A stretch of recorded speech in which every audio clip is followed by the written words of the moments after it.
Capa e introdução. Descomplicando as profecias de Daniel. Arno Froese.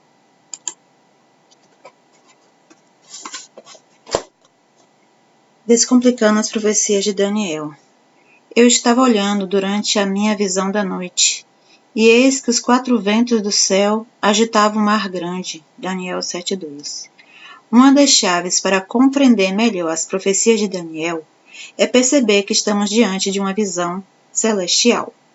Esse detalhe importante nos permite distinguir as realidades terrenas das celestiais.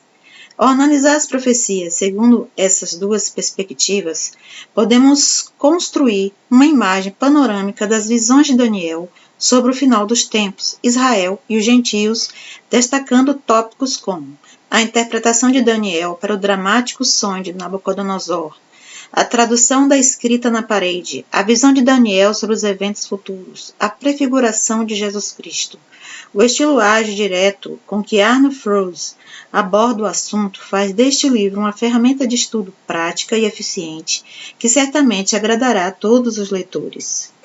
Arno Froese é o diretor executivo da obra missionária Chamada da Meia-Noite nos Estados Unidos e editor da conhecida revista mensal internacional Chamada da Meia-Noite, disponível em português, inglês, espanhol, alemão, holandês, francês, italiano, húngaro, romeno, russo, coreano e bengali.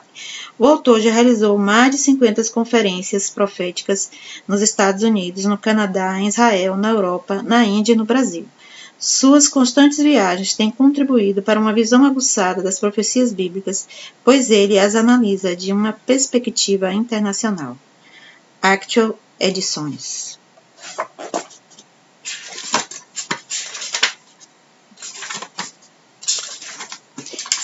Introdução. O livro do Apocalipse, no Novo Testamento, está intimamente relacionado com o livro de Daniel, no Antigo Testamento, embora estejam separados por um intervalo de 2.500 anos. Daniel tem uma posição singular entre os profetas de Deus, pois foi o único chamado de muito amado pelo mensageiro celestial. O livro de Daniel contém a mais clara descrição das nações gentias no que se refere a seu relacionamento com Israel. Daniel foi educado em Babilônia durante a diáspora e demonstrou grande capacidade não só nas funções que desempenhou diante de reis estrangeiros, mas principalmente como servo do Deus de Israel. Ele serviu ao Império Babilônico com dedicação, mas nunca se tornou parte dele. Por isso, Daniel é um excelente exemplo para todos os cristãos. Nós estamos no mundo, mas não somos do mundo. Embora o nome de Daniel, que significa Deus é meu juiz, tenha sido mudado para Beltesazar, que significa Bel proteja sua vida, ele conservou sua identidade, de modo que o rei seguinte passou a chamá-lo por seu nome original, Daniel. Por fim, o mensageiro celestial disse: Vai, Daniel, porque estas palavras estão encerradas e seladas até o tempo do fim. Daniel 12:9. Um estudo profundo da vida de Daniel revela sua completa dedicação ao Deus de Israel e sua disposição de servir a qualquer rei, porém sem jamais comprometer sua fé no Deus vivo de Israel.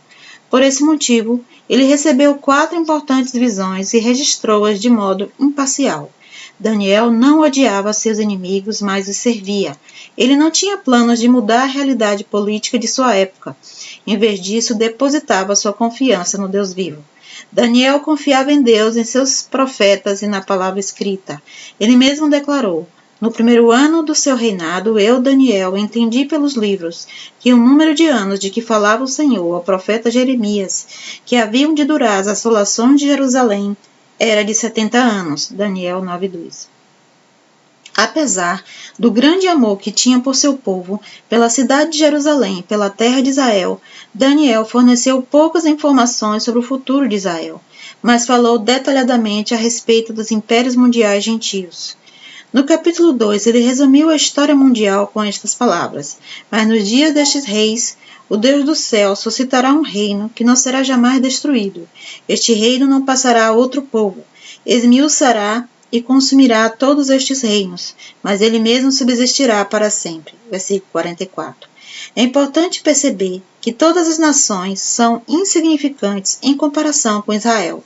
Israel 40:17 diz até que todas as nações são perante ele como coisa que não é nada. Ele as considera menos do que nada, como um vácuo. No que diz respeito à salvação de Israel, um mensageiro celestial transmitiu a Daniel a seguinte promessa: Nesse tempo se levantará Miguel, o grande príncipe, o defensor dos filhos do teu povo. E haverá tempo de angústia, qual nunca houve, desde que houve nação até aquele tempo. Mas naquele tempo será salvo o teu povo, todo aquele que for achado inscrito no livro. Daniel 12:1.